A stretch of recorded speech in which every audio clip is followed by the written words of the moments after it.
Bienvenidas, bienvenidos, bienvenides. Soy Cora Ruiz, soy catalana y argentina. Hace más de 10 años que vivo en Argentina, en Paraná, Entre Ríos. Soy politóloga, especialista en género y juventudes.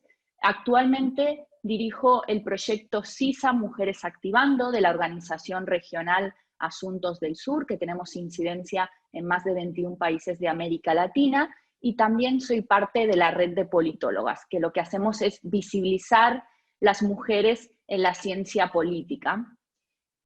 Me dedico a fortalecer los liderazgos de la diversidad de mujeres y de las juventudes en América Latina.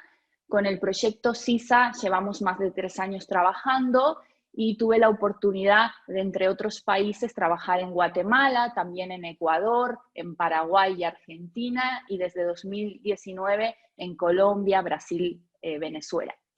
Desde el 2018 tuve la oportunidad de compartir espacio en distintas ciudades de Guatemala, tanto en la capital, en Ciudad de Guatemala, en Antigua, y también repetimos en 2019 y realizamos talleres, y estoy muy feliz de la oportunidad de volver a compartir con ustedes virtualmente. Y en esta ocasión, la ponencia que voy a presentar es sobre la innovación política con enfoque feminista e interseccional. En esta ponencia vamos a trabajar sobre la innovación política. Primero vamos a realizar un contexto regional para luego focalizar en Centroamérica y en Guatemala.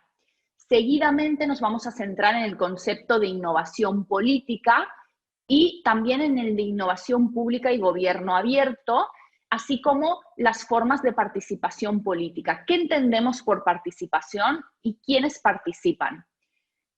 En este punto también vamos a focalizar en las juventudes en plural, entendidas como agentes de cambio. Y luego vamos a hablar de las mujeres en su diversidad en América Latina como sujetas de demanda política. Y finalmente vamos a indagar sobre este concepto de la innovación política feminista e interseccional para alcanzar la igualdad sustantiva, que significa el ejercicio pleno de todos los derechos en nuestras prácticas cotidianas. América Latina es la región con mayor desconfianza de las instituciones públicas del mundo. Desde 2015 se prendieron todas las alarmas en nuestras democracias en América Latina. Recordamos que Donald Trump asumió como presidente de los Estados Unidos. En estos años aumenta mucho la violencia política en la región, la protesta social vuelve de nuevo a ser criminalizada, la judicialización de la política se muestra muy en sintonía con los medios de comunicación concentrados, hegemónicas. De esta forma se va instalando en nuestra región la represión en las calles, los toques de queda, los estados de excepción y la militarización de la seguridad. Más cercano en estos tiempos, a fines de 2019, en el contexto de estancamiento económico global, hubo un estallido social. Si se acuerdan, ese octubre, noviembre y diciembre del año pasado, la ciudadanía se volcó en las calles a protestar, especialmente las poblaciones indígenas, rurales, las juventudes y las mujeres. Y este 2020, de tiempos de pandemia, de incertidumbre y de crisis democrática global, ha puesto al descubierto el aumento de las desigualdades históricas que existen en Latinoamérica. Y además acá es necesario hacer foco en el crecimiento de las violencias de género en este contexto de encierro en nuestras casas, y donde se difuminan estos espacios entre el espacio doméstico, nuestras casas, y el espacio público donde íbamos a trabajar, íbamos a la escuela, íbamos a la universidad. Y además se está poniendo en el centro la necesidad de que la vida y los cuidados de las personas enfermas, adultas, niños, niñas, adolescentes, ¿quién se hace cargo de eso? Las mujeres. Y además acá vemos que la gestión política de esta emergencia social ante el COVID deja de manifiesto que se agravan estas brechas existentes, la feminización de la crisis, y tenemos un riesgo muy inminente de aumentar todavía más este descontento social de la ciudadanía, y muy en particular de las juventudes y de las mujeres. Hace unos meses atrás, Naomi Klein hablaba que la gente no sabe cuándo volverá a la normalidad, pero nosotras, las juventudes y las mujeres, debemos recordar que la normalidad era crisis. Y muy especialmente esta situación se ha vivido en Centroamérica y concretamente en Guatemala. Guatemala y los países de Centroamérica comparten una historia reciente de conflictos internos armados, acuerdos de paz parciales y democracias frágiles. Contextos marcados por violencias y particularmente un continuum de violencias machistas históricas, étnico-raciales, que está muy presente hoy en día contra niñas, adolescentes, jóvenes y mujeres adultas, sumado a muchas situaciones de abusos de los derechos humanos, corrupción estructural e impunidad. Estas problemáticas han afectado severamente a los sistemas políticos y han deteriorado el tejido social de estos países. Además, es necesario poner de manifiesto que Guatemala es uno de los países de la región más diversos, multiétnico, multilingüe y pluricultural, por lo que representa el paradigma sobre el que se sostiene el concepto de la interseccionalidad, es decir, el cruce entre diversas identidades étnicas, culturales, lenguas, ruralidad, urbanidad, ¿no? Ciudades o ámbito rural, sumado a situaciones económicas de vulnerabilidad y pobreza, también la presencia de poblaciones afroguatemaltecas, población mestiza, ladina y también migraciones, tanto internas de lo rural a lo urbano como de otros países de Centroamérica. El eje central de esta ponencia es mostrar el aporte de la innovación política desde las juventudes y los feminismos en la región. Por eso primero vamos a definir de qué hablamos cuando hablamos de innovación política. Nos referimos al desarrollo de prácticas, intervenciones, dispositivos tecnológicos y regulaciones que permiten soluciones creativas, imaginativas a los problemas que tiene la ciudadanía. Las innovaciones, entendemos, tienen que tener dos condiciones necesarias. La primera tiene que ver con buscar transformar una práctica social, política, y tiene que tener un impacto político que sea medible. Y la segunda es que debe favorecer siempre la ampliación de los derechos humanos y además mejorar la calidad de vida de las personas. En relación a la innovación pública, a nivel local, la gestión pública es el lugar más cercano a la ciudadanía que pueden resolver más las necesidades de la población porque los conocen de más cercano. En estos espacios, los gobiernos e instituciones en América Latina han generado nuevos modelos que replantean la mirada y la lógica de la toma de decisiones políticas. Cuando hablamos de esto, estamos hablando de gobierno abierto. ¿Qué significa esto del gobierno abierto? Son desafíos muy importantes, dado que pretenden transformar que la ciudadanía pase a ser de una simple beneficiaria de unos servicios a una co-creadora de políticas públicas y al mismo tiempo que genere unos diálogos y una mayor confianza y credibilidad en las instituciones públicas. Recordemos que América Latina es una de las regiones del mundo que hay más desconfianza. Entonces, por eso es tan importante generar estas cercanías, estos diálogos y además que sean parte de la creación del proceso creativo de estas políticas públicas.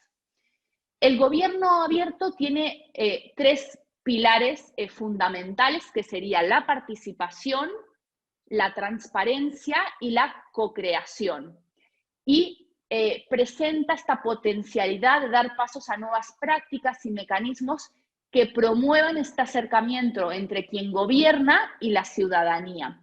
Y a su vez, incrementar estas expectativas que yo soy parte y colaboro en producir una mayor apropiación de las políticas públicas porque responden a mis necesidades, a mis intereses, como ciudadana. Según la autora Pamela Cáceres, la participación debe ser en todo el proceso de las políticas públicas, desde el diseño, la implementación, hasta la rendición de cuentas y el control de esta gestión política, pública, de quienes toman las decisiones. Pero estamos hablando de participación, ¿y qué significa? ¿Y quiénes participan? Para el autor Buenaventura Santos Sousa, habla que no hay democracia sin participación. Y no hay participación sin las condiciones efectivas para que ésta ocurra. Se deben dar dos elementos para que pueda existir la participación. Primero, que haya las condiciones para que podamos participar. Y segundo, que existan los procedimientos, las herramientas y que deben ser conocidas y utilizadas por aquellas personas que efectivamente quieren ejercer su derecho. Y realmente, ¿quiénes participan? Todas las personas participan. La política es cosa de todas, de todos, de todes. Realmente en nuestra región quienes participan normalmente son hombres adultos de una determinada clase social, media, heterosexuales, blancos. Entonces decimos que la política es cosa de todas, de pocos, de pocas también. Y es necesario ampliar estos márgenes de la participación. Por eso hablamos que la democracia también se ha de entender como inclusiva.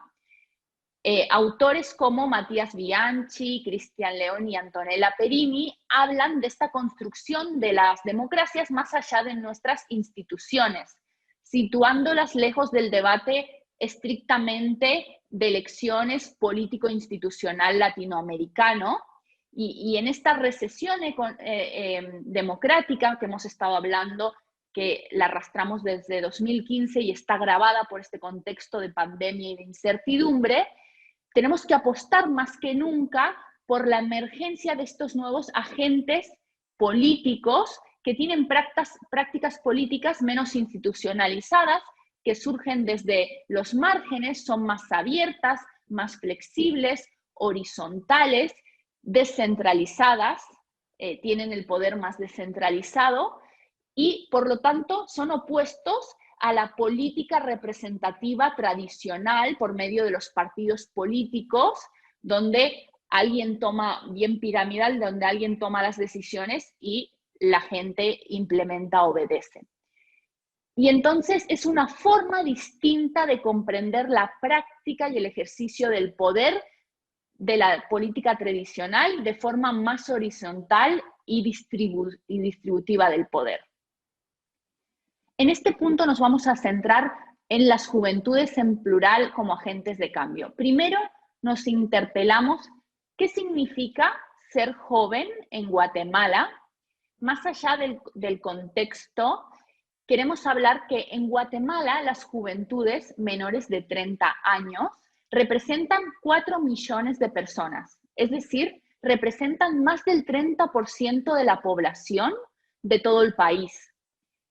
Y se proyecta que de acá al 2050 van a ser casi 7 millones las juventudes.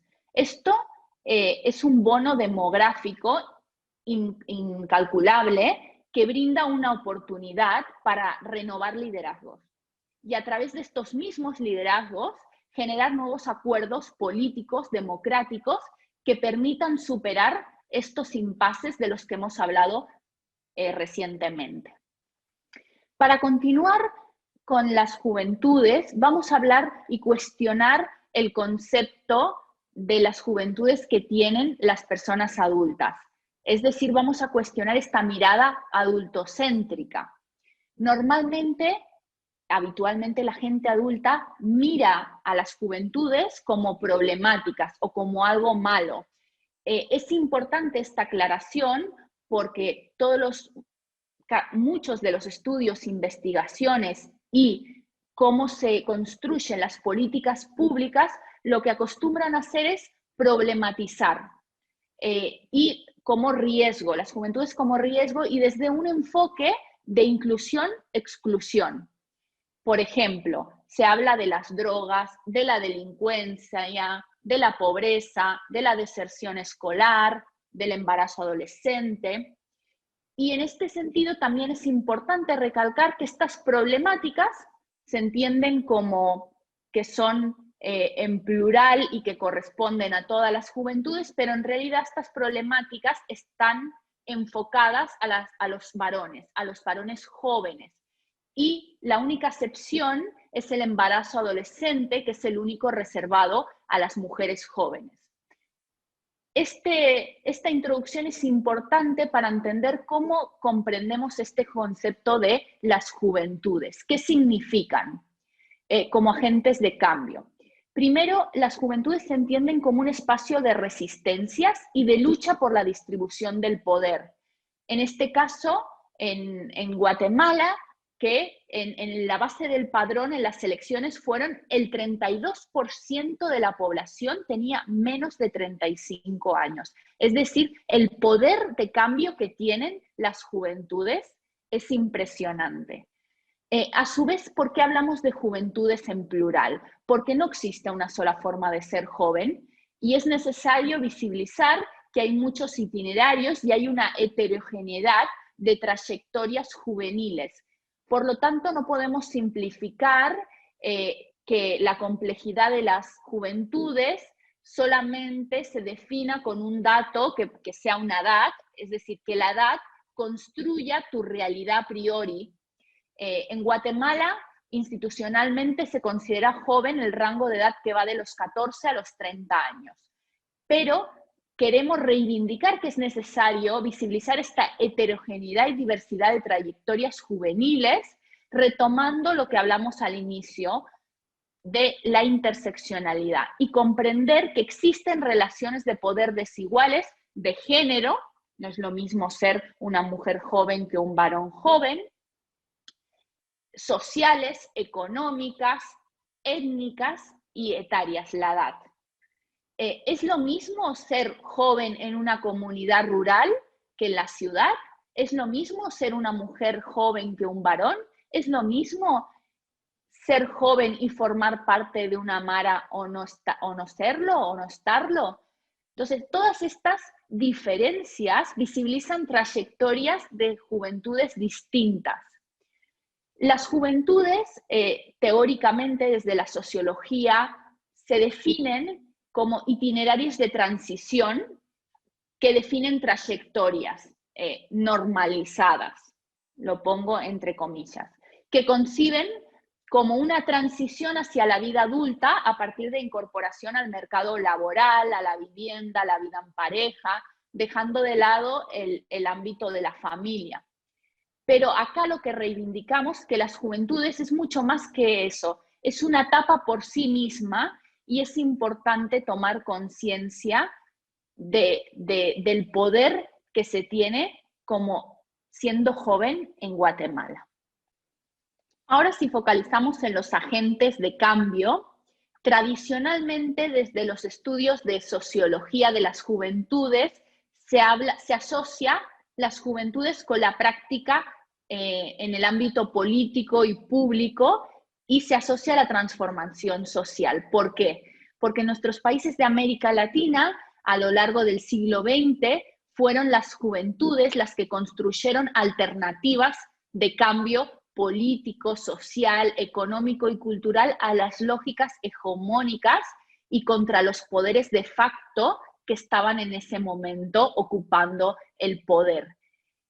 Y es importante porque estas prácticas de las y los jóvenes latinoamericanos, a su vez de ser jóvenes, eran estudiantes y estudiantas, eran campesinos, campesinas, eran indígenas, eran afrodescendientes, trabajadoras, y estaban accionando en múltiples formas de organizaciones y de acción en lo político y en lo público, en múltiples y diversos activismos. No necesariamente, como decíamos al inicio de la ponencia, tienen que estar ligados al Estado o a un proceso de elecciones, sino que el hecho de hacer activismo bien diverso, que puede ser activismo en redes sociales, activismo desde distintas incidencias territoriales, Esto ya constituyen a las juventudes como sujetas históricas y políticas con voz y acción propia,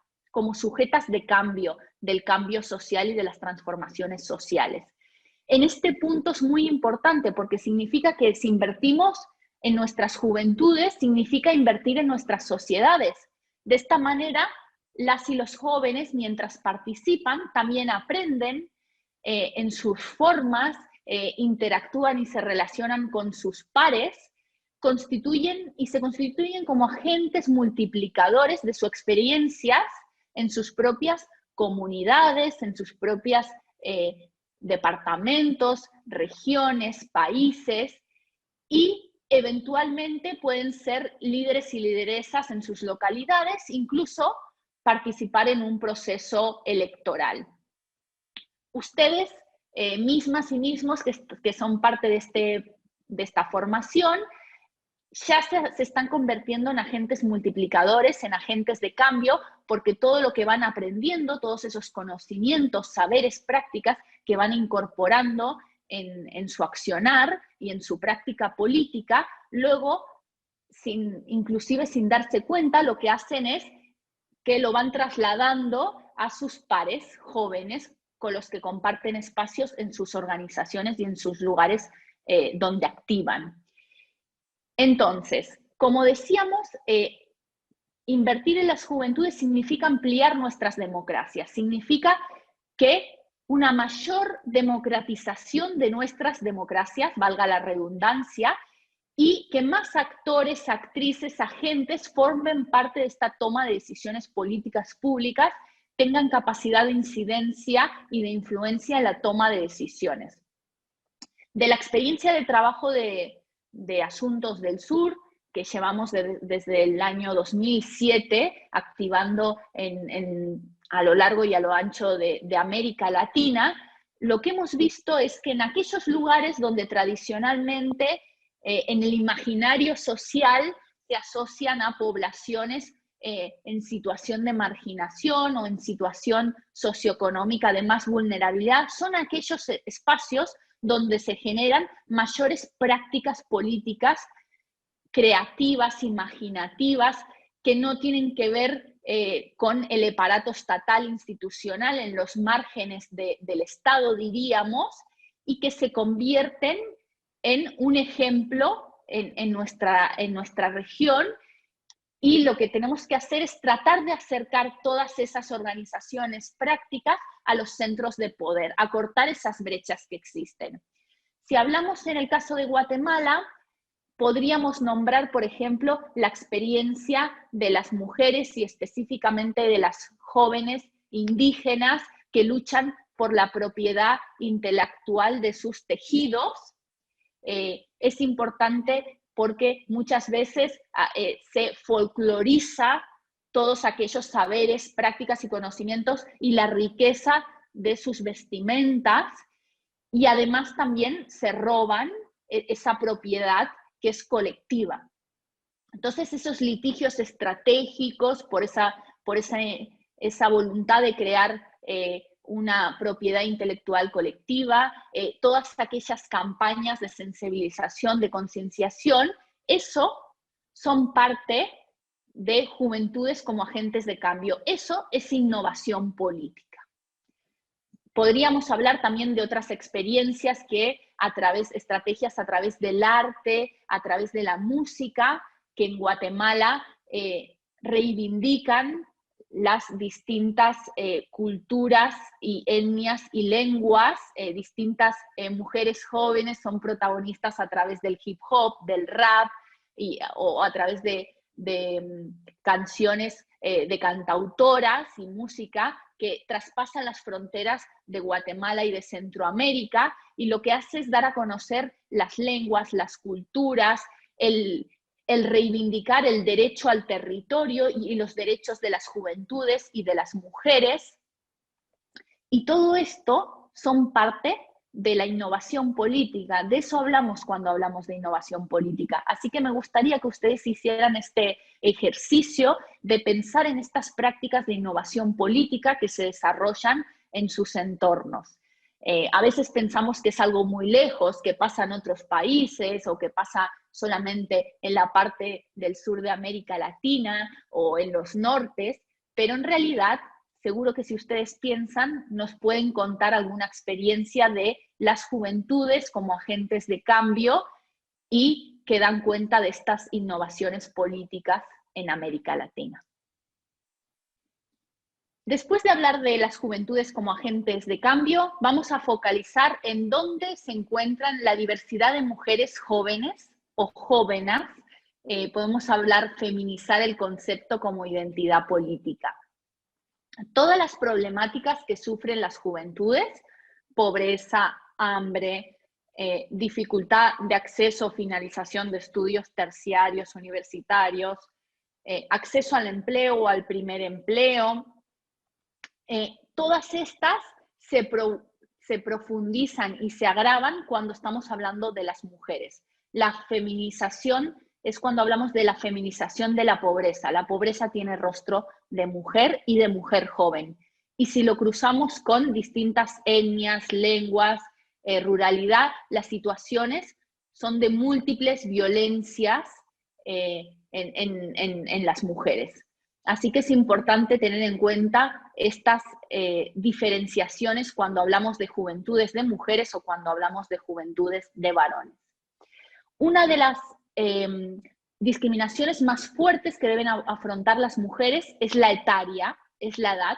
Por el hecho de ser joven, esto ya significa un obstáculo para su participación política pública. Y además, si hablamos de las violencias de género y étnico-raciales contra las mujeres en general, hay mayores niveles de violencia contra niñas, adolescentes y jóvenes y jóvenes, y se ven agravados por ser indígenas, afroguatemaltecas, rurales, en situación de pobreza. Las casas son un lugar inseguro para las mujeres, y más agravado en niñas, adolescentes y jóvenes. A lo largo de la historia de Guatemala, las mujeres han sido quienes han estado más vejadas, excluidas.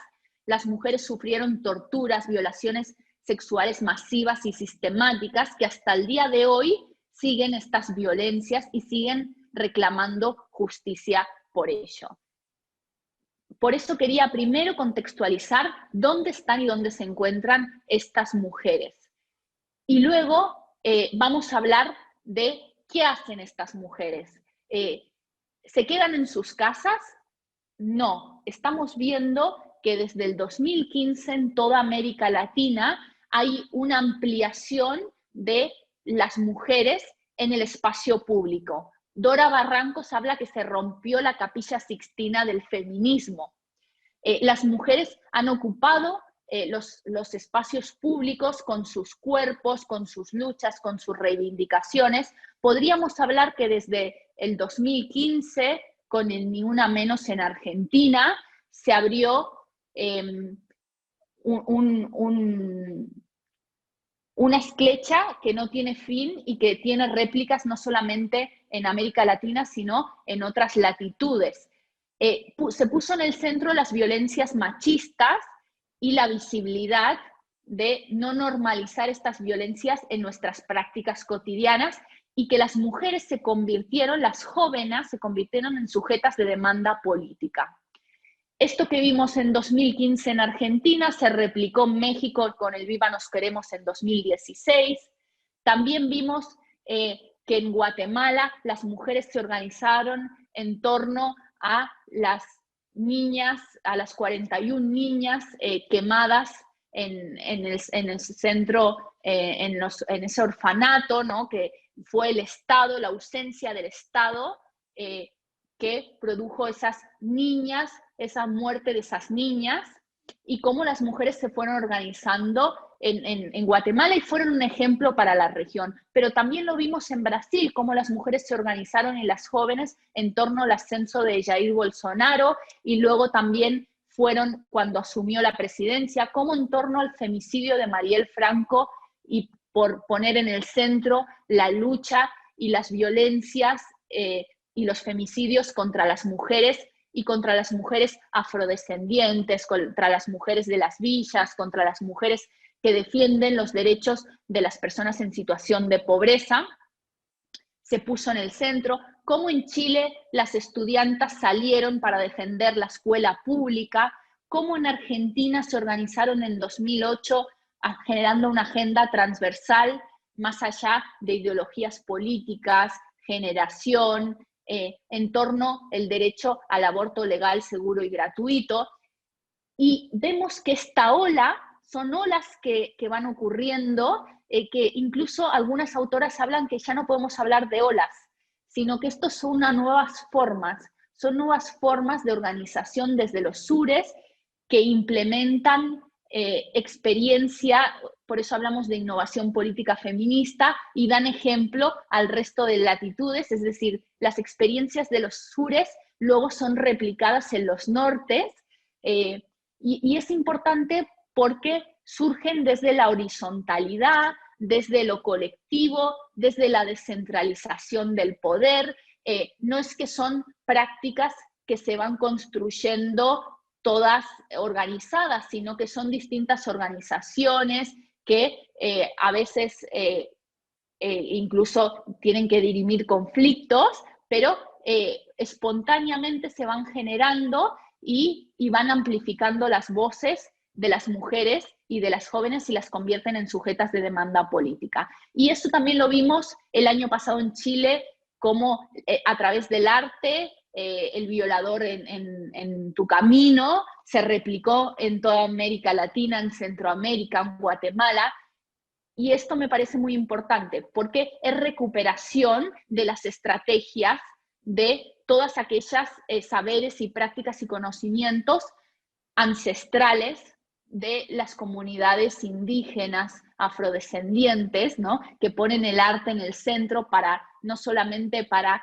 reivindicar y crear conciencia social sobre determinados temas, sino también para sanar cuerpos, cuerpas y almas. Y eso me parece muy importante, esta recuperación a través de esta innovación política de los saberes colectivos de nuestra América Latina. Para finalizar esta ponencia, vamos a hablar de la innovación política. ¿Será feminista e interseccional o no será?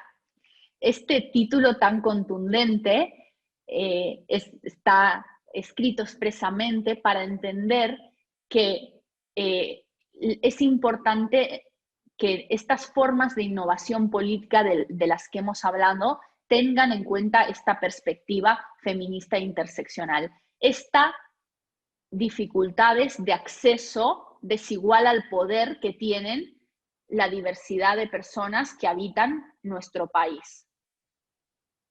Y es importante además entender que han tenido el protagonismo desde 2015 hasta recién y han permanecido esas luchas en el epicentro.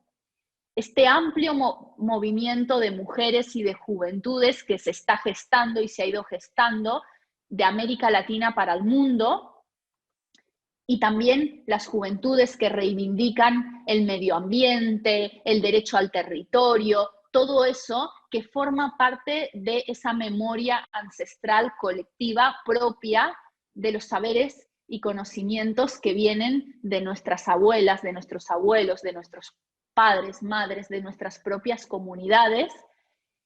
Y además decimos que será feminista interseccional porque esta recuperación y esta emergencia de construcciones colectivas muestran que es posible hacer otras formas de política, tanto por sus estrategias territoriales, digitales, y por sus narrativas. Esta construcción de los conceptos que estamos haciendo en esta ponencia es una construcción de una narrativa y que luego se traslada a estrategias para saber cómo habitamos la política, irrumpimos en el espacio público y político. Además lo hacemos, es muy importante que nos apoyamos en nuevos canales de información y difusión. Se consolidan periodismos independientes, feministas, autogestivos, que están muy lejos de los poderes de comunicación hegemónicos, Y además generan nuevos canales de información. Yo me informo por estos nuevos medios y estos nuevos medios van creciendo y son los que generan nuevas narrativas también. Es un ciclo que se va generando. Además, en estas estrategias y en estas territoriales de las distintas organizaciones, como decíamos antes, las formas de construcción de poder son distintas. Se dimiden, los conflictos se solucionan hablando, articulando, se tejen alianzas entre diversos activismos y agendas, y esto significa implementar estrategias innovadoras para construir políticas más democráticas, más amplias, más plurales, más horizontales, más territoriales, que dejan muchos aprendizajes desde los sures. Es importante tener en cuenta cuáles son los puntos en común para generar estas agendas colectivas entre diversidad de personas, de poblaciones, de juventudes. Y tener en cuenta las singularidades de las que hemos hablado. No podemos dejar atrás los obstáculos que encuentran las poblaciones indígenas y las poblaciones afrodescendientes con ese racismo y discriminación histórica que hasta el día de hoy sigue muy presente. Todas estas singularidades que significan obstáculos para la participación política de determinadas juventudes, o el hecho, por ejemplo, de ser joven, todos esos factores que dificultan que más personas más jóvenes puedan estar en el espacio político y público, se han de tener en cuenta a la hora de generar estas agendas colectivas. Si no, lo que estamos reproduciendo es innovaciones políticas, pero estas innovaciones políticas pueden ser racistas, pueden ser machistas, pueden ser discriminadoras. Es necesario incorporar a la diversidad de personas los intereses, las necesidades que tienen, escucharlas, que su voz sea escuchada y que puedan aportar desde sus saberes y prácticas a esas necesidades colectivas. Si no, nos va a seguir pasando lo que hablan ciertas corrientes de poblaciones indígenas que entienden, por ejemplo, que el feminismo sigue siendo muy blanco, muy excluyente, muy racista. La innovación política debe ser amplia, debe ser inclusiva, debe ser feminista, debe ser interseccional. Las y los animo a que sean agentes de cambio y agentes multiplicadores de todo lo que aprendieron en sus respectivas comunidades.